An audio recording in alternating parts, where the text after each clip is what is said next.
Hey, it's Michelle Victoria. Welcome back to my channel. I want to talk about Chiron. And Chiron was discovered in 1977 by astronomers, and it was first categorized as a centaur, I believe, and then or comet, and then a centaur. Asteroid. Wait, back up. Asteroid first, comet, and then centaur. In any case, Chiron was discovered in 1977.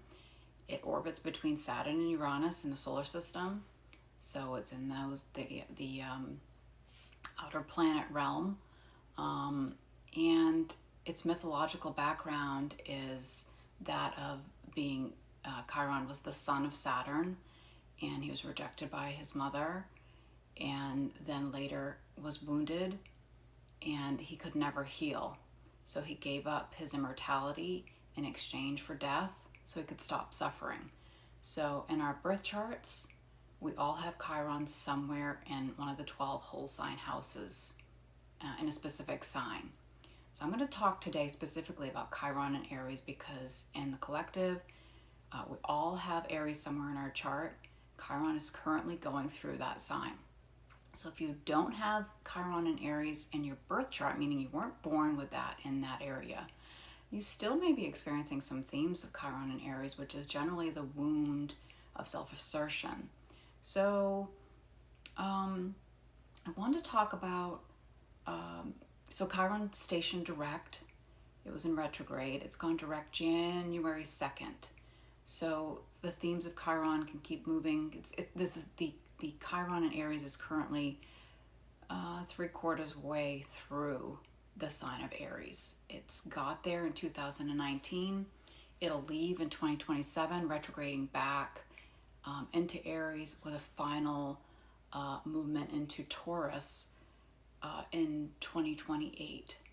So Chiron's been working somewhere in one of your 12 houses to help you with the wound of self-assertion. Aries wants to go. It doesn't want to think first. It wants to act. It doesn't want to be held back. So with Chiron and Aries, especially if you have this in your birth chart, if you're born with Chiron and Aries, so just think of all the babies born between 19 and will be born up until 2028 are all going to come in with this core wound somewhere in their birth charts, depending on their rising sign. So I have Chiron in the 4th house in Aries, and the 4th house represents lineage, your family of origin, the house you grew up in, and with Chiron there, it's going to represent a wound of not belonging, not fitting in with your family, your lineage, not being seen, heard, valued in that family. So of course it speaks louder if you have planets in the house that Chiron's in or aspecting the house that Chiron's in. So for me personally, I have Saturn and the North Node in Chiron and Aries as well, all together in the 4th house. So heavy emphasis on 4th house for me in this life. So that being said, I want to explore a little bit about Chiron and Aries through the lens of the wonderful astrologer Melanie Reinhart, who has a great book on Chiron. If you haven't got it, I recommend getting it. It will really help you on your journey. And I just took a few excerpts from her book on Chiron and Aries, and then Chiron and Aries in a 4th house and some of the aspecting planets that I have personally, just so you can get a flavor. You may have Chiron and Aries in your 4th house natally. And if you don't, and Chiron is let's say it's currently going through your 7th house right now. You have an Aries 7th house, which would make you a Libra rising.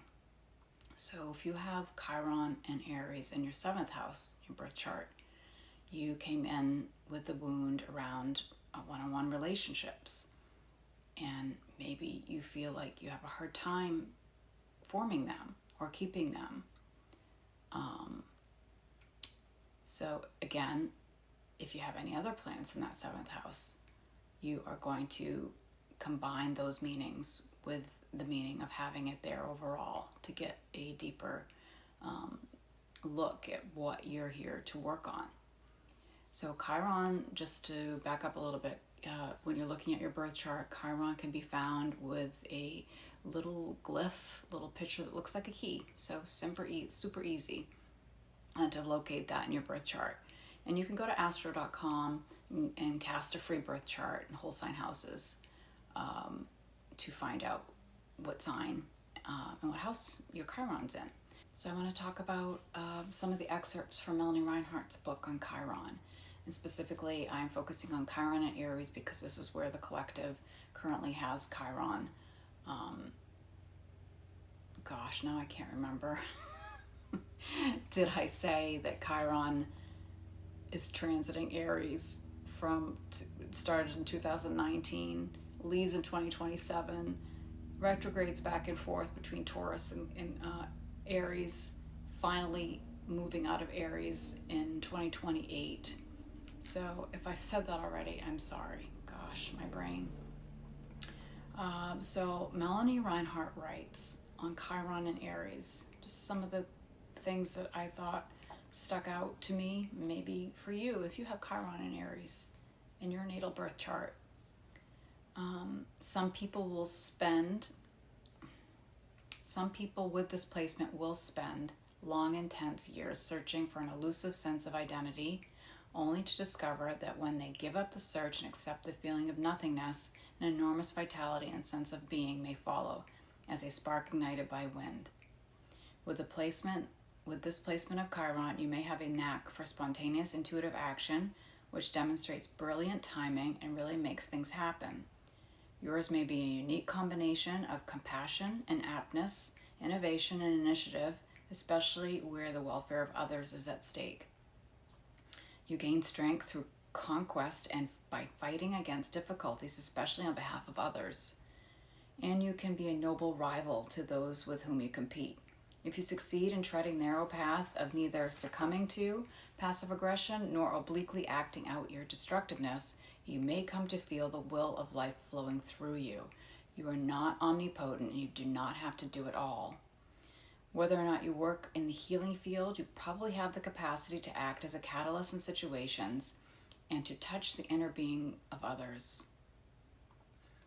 Although the wound may be your doubt of your own existence, you probably are magnetic as a personality, and others may react very strongly to you. The sole task of this placement includes the capacity to honor existence itself and your part in it, however big or small that might appear. If steady confidence at the personality level sometimes feels lacking, in time this will be more than compensated by a quiet sense of trust and the capacity to respond to the deeper currents of life. Now here Melanie speaks to having Chiron in the fourth house specifically. With Chiron in Cancer or the fourth house, the natural zodiac starts with Aries and Cancer is the fourth house. That's why she's mentioning that. The family of origin may have been hurtful through overt bullying, ridiculing, or sadistic emotional manipulations in the name of fun or good intentional teasing.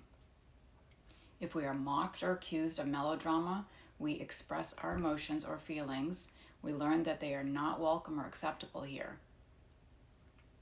And we may try to hide them from others or even from ourselves.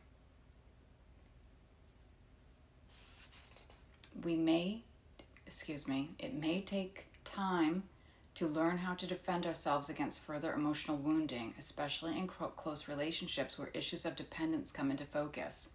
If the family was a source of more suffering than nourishment, this may create a longing to reunite with the mother, outrage at being cast out at birth, and the search for home, for belonging and security. So she also speaks to some of the aspecting planets if you have Chiron and Aries. So I'm going to speak to that because I have Chiron aspecting Mars and Saturn as well. Chiron in aspect to Mars. Melanie writes, with Chiron in aspect to Mars, our challenge is to discover and honor our particular kind of warrior energy. We may have been wounded by negative and destructive expressions of the Mars principle in our early environment. If the home environment was like a battlefield of open or concealed warfare, we perhaps decided, I'll never be like that, and grow up dreading further eruptions of destructiveness. We may initially respond by becoming overcautious and throw the baby out with the bathwater, suppressing our capacity for positive self-assertion, healthy expression of anger, and desires for conquest. With Chiron Mars aspects, if we grow up afraid of confrontation and unaware of our own anger and willfulness, we could fall foul to others' aggressions. We then tend to pass the buck or give away our power in a manner described by the signs and houses surrounding our Chiron Mars aspect, only to fight with whoever did take the initiative. This is certainly one of my core wounds. Gave everybody power besides myself. That's for sure, but definitely worked my way out of that over the years. Chiron aspecting Saturn. So Melanie writes, so in psychological terms, Chiron Saturn reflects a strong superego which criticizes and belittles us by heaping scorn on everything we try to do, or indeed who we are. The effects of this inner conflict can be quite paralyzing, leaving us depressed, neither able to enjoy life nor foresee anything better. Feelings of guilt and shame can be so uncomfortable that we fight against them or distract ourselves while trying to prove to the world that we are not the bad person we might fear ourselves to be.